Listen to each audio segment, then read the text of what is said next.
Dua unit mobil yang hanyut tersapu material longsor di Kabupaten Maros, Sulawesi Selatan berhasil dipindahkan tim SAR gabungan. Kedua mobil itu ditemukan dalam kondisi rusak parah setelah terseret sejauh 1 km dari lokasi longsor. Sebelumnya, mobil-mobil ini terparkir di pekarangan rumah warga. Setelah diterjang longsor, mobil kemudian terjatuh ke sungai dan terbawa arus.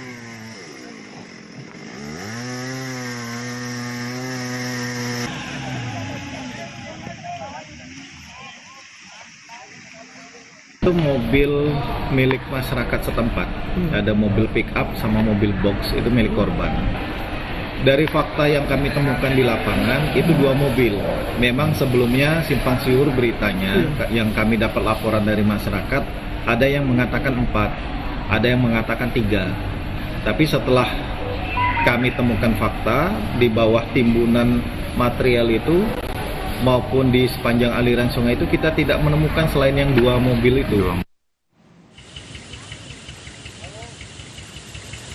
Hingga hari ke-6 pasca longsor di Kabupaten Maros, Sulawesi Selatan, 4 korban yang dinyatakan hilang masih belum ditemukan. Pencarian oleh tim SAR gabungan dilakukan dengan menyisir aliran sungai di sekitar lokasi longsor.